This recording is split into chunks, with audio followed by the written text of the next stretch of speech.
दोस्तों, सबसे पहले मैं एक नौजवान होने के नाते भारतीय राष्ट्रीय कांग्रेस की जो मौजूदा स्टीयरिंग कमेटी है उसने जो संविधान में एक संशोधन किया है कि पार्टी प्रतिनिधित्व में हर एक स्तर पर 50 वर्ष से कम उम्र के व्यक्ति को 50% तक सीट जो आरक्षित किया गया है, मैं इस देश के नौजवानों के बिहाफ पर भारतीय राष्ट्रीय कांग्रेस को कोटि कोटि धन्यवाद करना चाहता हूं।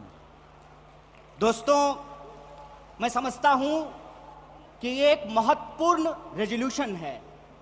महत्वपूर्ण रेजोल्यूशन इसलिए है कि आप सब जानते हैं कि भारत दुनिया का सबसे नौजवान देश है। दुनिया का हर 5वां नौजवान कोई ना कोई भारतीय है। ऐसे वक्त में देश की दशा क्या होगी, देश की राजनीति क्या होगी, समाज का स्वरूप क्या होगा और हमारे आने वाले भविष्य का मुस्तकबिल क्या होगा, इसको इस देश का नौजवान तय करेंगे। कांग्रेस पार्टी ने इस बदलाव को महसूस किया है, उसके लिए हम अपने वरिष्ठ नेतृत्व को बहुत बहुत धन्यवाद देना चाहते हैं।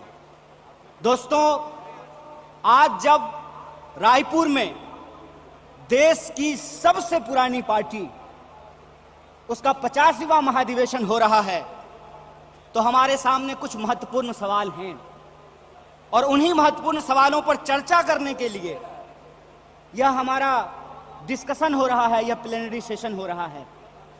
और यहां मैं आपके बीच मौजूद हूं हमारे देश के इकोनॉमिक, आर्थिक और राजनीतिक रेजोल्यूशन क्या होना चाहिए उसके संबंध में कुछ बातें रखने के लिए।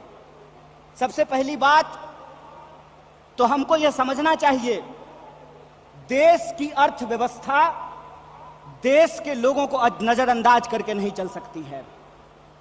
कोई भी ऐसी आर्थिक नीति जिसमें देश के लोगों को नजरअंदाज किया गया है, वो आर्थिक नीति देश की आर्थिक नीति नहीं हो सकती है।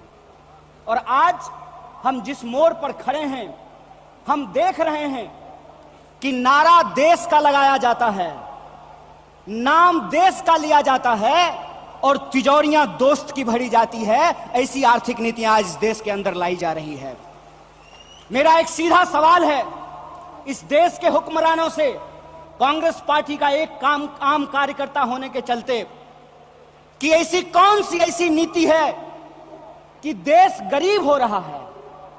हमारा आर्थिक आंकड़ा हमको बताता है कि देश में सबसे ज्यादा बेरोजगारी है आज के वक्त में। कोई ऐसा सेक्टर नहीं है जहां बेरोजगारी सर चढ़ करके बोल नहीं रही है। आप तमाम सर्वे उठा करके देख लीजिए, लगातार अमीर और गरीब की खाई बढ़ती जा रही है। इस देश के संसाधनों पर मुट्ठी भर लोगों का कब्जा होता जा रहा है। वैसी परिस्थिति में जो देश की संकल्पना है, जिसको महात्मा गांधी ने देखा है, जिसको मौलाना अबुल कलाम आजाद ने देखा है, जिसको सुभाष चंद्र बोस ने देखा है, जिसको श्रीमती इंदिरा गांधी ने देखा, जिसको स्वर्गीय राजीव गांधी ने देखा, जिसको इस देश की संविधान ने इस रूप में वर्णित किया है कि देश देश के लोगों से बनता है। जब देश देश के लोगों से बनता है तो आप मुझे बताइए कि देश कैसे गरीब हो रहा है और देश के 2-4 पूंजीपति कैसे अमीर हो रहे हैं। यह कौन सी ऐसी जादू की छड़ी है जो मौजूदा सरकार चला रही है। आप मुझे बताइए कि आम लोगों की आमदनी घटती जा रही है और देश के 1-2 पूंजीपति दुनिया के अमीरों की सूची में जाकर के शुमार हो जाते हैं। मैं यहां यह बात स्पष्ट कर देना चाहता हूं, हमारी पार्टी अमीरों के खिलाफ नहीं है, हमारी पार्टी पूंजीपतियों के खिलाफ नहीं है, हमारी पार्टी उद्योग धंधों के खिलाफ नहीं है, हमारी पार्टी उद्योगपतियों के खिलाफ नहीं है। लेकिन हम ऐसा देश नहीं चाहते हैं जहां आम लोगों के पास रोटी नहीं हो और प्रधानमंत्री के पास चलने के लिए 8,500 करोड़ का विमान हो। हम ऐसा देश नहीं चाहते हैं कि इस देश के आम लोगों के हाथ में शिक्षा नहीं हो, कलम नहीं हो, स्लेट नहीं हो, कंप्यूटर नहीं हो, मोबाइल नहीं हो, और इस देश की जो सरकारी संपत्तियां हैं, बीएसएनएल के बारे में क्या कहा गया? बीएसएनएल के बारे में कहा गया, बीएसएनएल का मतलब होता है भाई साहब नहीं लगेगा। अरे भाई साहब नहीं लगेगा तो आप मुझे बताइए कि जियो धन धनाधन कैसे करेगा? यह सवाल आज इस देश के सामने खड़ा है। सरकार क्या करेगी? यह सवाल मैं पूछना चाहता हूं इस देश के नीति निर्माताओं से कि अगर एयर इंडिया नहीं होगा, जब देश में नहीं होगा एयर इंडिया, तो आप बताइए क्या करेंगे ज्योतिरादित्य सिंधिया? जब एयर इंडिया नहीं होगा, जब रेलवे नहीं होगा, जब बीएसएनएल नहीं होगा, तो मैं कहता हूं कि इस देश में मंत्री की क्या जरूरत है? जब देश में जनता नहीं होगी तो फिर इस देश में सरकार की क्या जरूरत है? जब देश में स्कूल नहीं होगा, अस्पताल नहीं होंगे, सड़कें नहीं होंगी, तो आप मुझे बताइए कि फिर संसद की क्या जरूरत है? इस देश की जो पूरी की पूरी संकल्पना है, उस संकल्पना को आज एक बार फिर से कांग्रेस के राष्ट्रीय महाधिवेशन में पुनर्विचारित करने की जरूरत है। देश का मतलब होता है देश में रहने वाले लोग। डीडी नेशनल पर एक कार्यक्रम आया करता था, नेहरू जी की किताब है discovery of India. Discovery of India के एपिसोड में नेहरू जी आम लोगों से पूछते हैं कि बताइए कौन है भारत माता? किसको भारत माता कहते हैं? भारत माता इस देश में रहने वाले लोग हैं। जब हम भारत माता की जय बोलते हैं तो भारत माता की जय बोलने का मतलब है इस देश के 140 करोड़ लोगों की जय। और 140 करोड़ लोगों की जय का मतलब है कि 140 करोड़ लोगों के हाथ में पढ़ाई हो, 140 करोड़ लोगों के हाथ में काम हो, 140 करोड़ लोगों के लिए रोजगार की व्यवस्था हो, 140 करोड़ लोगों के लिए इलाज की व्यवस्था हो, 140 करोड़ लोगों के लिए चलने के लिए सड़कें हो, गाड़ियां हो, रेलवे हो, हवाई जहाज हो।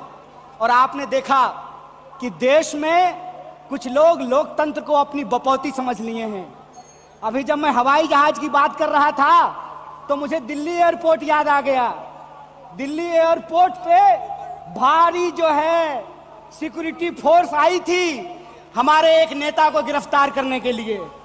तो मैं दिल्ली में बैठे हुए हुक्मरानों को इस महाधिवेशन के माध्यम से कहना चाहता हूं, आपको मालूम नहीं है भारतीय राष्ट्रीय कांग्रेस का इतिहास। आपके पुरखों ने जिन अंग्रेजों की चापलूसी की थी, उन अंग्रेजों से लड़ करके हमने इस देश को आजादी दिलाई। इस बात को याद रखिएगा। ना आपके जेल से डरेंगे, ना आपके मुकदमे से डरेंगे, ना आपकी लाठियों से डरेंगे, ना आपकी गोलियों से डरेंगे। भारतीय राष्ट्रीय कांग्रेस इस देश की पार्टी है और इस देश के हकूक के लिए लड़ती रहेगी। इस बात को याद रखिएगा।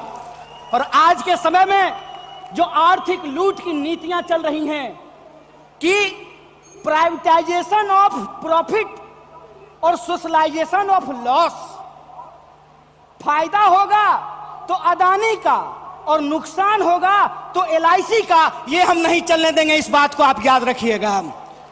फायदा होगा तो प्रधानमंत्री जी के दोस्त का और नुकसान होगा तो इस देश के आम लोगों का पैसा जो एसबीआई में पड़ा हुआ है उसका, ये हम नहीं चलने देंगे। इस बात को याद रखिएगा। इसीलिए हमारा पॉलिटिकल और इकोनॉमिक रेजोल्यूशन ये है कि भारतीय राष्ट्रीय कांग्रेस इंडियन कॉन्स्टिट्यूशन का सेफ गार्ड है। हम इंडियन कॉन्स्टिट्यूशन के पहरेदार हैं। हम इंडियन कॉन्स्टिट्यूशन के असली चौकीदार हैं। इस बात को याद रखिएगा। और इंडियन कॉन्स्टिट्यूशन इस बात को रिजॉल्व करता है, we the people of India. और यह जो we the people of India है, इसमें इस देश में रहने वाले वो तमाम लोग, चाहे हिंदू हो, मुसलमान हो, सिख हो, ईसाई हो, जैन हो, पारसी हो, बुद्धिस्ट हो, या वैसे भी लोग जो किसी धर्म को नहीं मानते हैं, वो सब भारत के लोग हैं। और उनके हकूक के लिए, उनके अधिकार के लिए, कल्याणकारी राज्य की अवधारणा को बचाए रखने के लिए भारतीय राष्ट्रीय कांग्रेस संघर्ष करेगी। और यही जो पॉलिटिकल रेजोल्यूशन है कि हम देश के लोगों के बुनियादी सवालों के लिए, रोजी रोटी, कपड़ा, मकान, शिक्षा, स्वास्थ्य, सड़क, बिजली, पानी और इस देश के संविधान के लिए संघर्ष करते रहेंगे। इसी आशा और उम्मीद के साथ आप तमाम सम्मानित मंच और आप तमाम प्रतिनिधियों का एक बार पुनः स्वागत करते अपनी बात को खत्म करूंगा। शुक्रिया। इनकलाब जिंदाबाद। जय हिंद, जय भारत, जय कांग्रेस।